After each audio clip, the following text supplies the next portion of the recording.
Graphite is a very soft medium. It can't get as dark as other materials. That's why I like to use ink pens with my graphite drawings. You are watching Draw With Me BA Art, and today is the second video of my graphite portrait series, where we will be drawing the eyes. First, I will lay out the materials needed. So you will need a smooth finish paper. We need smooth finish paper to make the skin as smooth as possible. Next, a graphite pencil set of any kind will do, a kneadable eraser, a pencil sharpener, a black ink pen, and a white ink pen. Some blending materials such as blending stumps, Q-tips, and tissues. As you can see, I have already created a sketch of the face. I will go ahead and lighten the sketch before shading. Make sure your pencils are really sharp. Sharp pencils help to add more precision to your drawing. I went ahead and did the first eye so that you can see how it should look in the end. Start with the left eye first and then move on to the right so you don't smudge your drawing. I also recommend having a piece of paper under your right hand. I like to add in the dark areas first. Some of the darkest areas that I am shading are the pupil, the top of the iris, and the dark line above the eye. I will also darken the eyebrow. Don't draw random hairs. Really pay attention to your reference photo and go in the direction of the eyebrow hairs. Use flicking motions when drawing the eyebrows.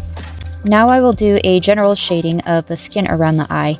This part of the face is shining in the light, so I want to keep this eye a little bit lighter than the other side. After I do a general shading, I will go ahead and blend with a tissue.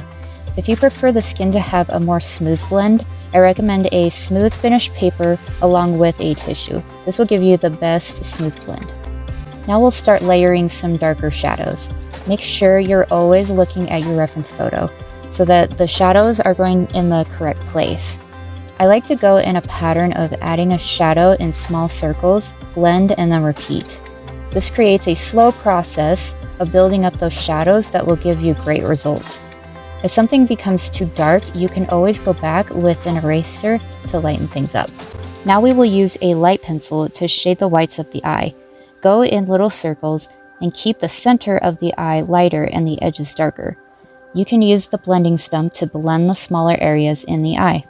Start shading the iris. We're going to start out with the shadows of the iris and then use a Q-tip to blend the rest of the iris. Blend the dark edges of the iris so that it is a soft transition. Realism has lots of soft transitions, so make sure everything is blending and transitioning well together. Moving on to the eyelid, we're going to add shading on the left and right sides. Then we will blend with a Q-tip. This will create a shadow on the eyelid. Then darken the eyelid crease and blend with a blending stump. A lot of beginners will forget to draw the waterline at the bottom of the eye. This is where the eyelashes will come out, so make sure to include the waterline. Don't forget to blend the eyebrow hairs into the skin.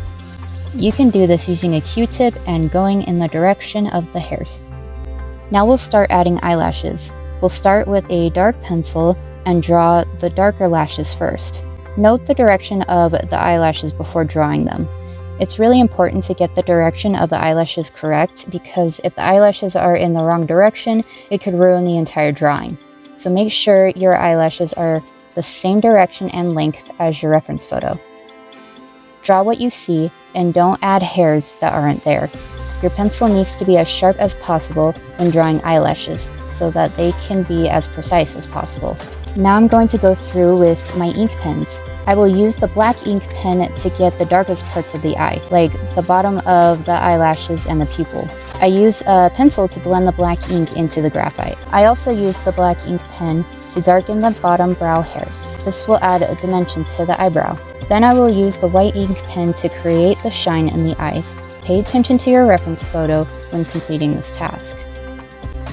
Lastly, go through your drawing and see if there is anything you want to change about your drawing.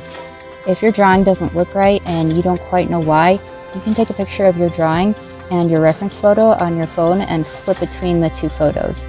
This will help you to see what you need to change. It's okay to take time with your drawing too. Putting in the extra time and effort for your drawing is well worth it for great results. And there is the eyes. Thanks so much for watching, and I will see you in the next video.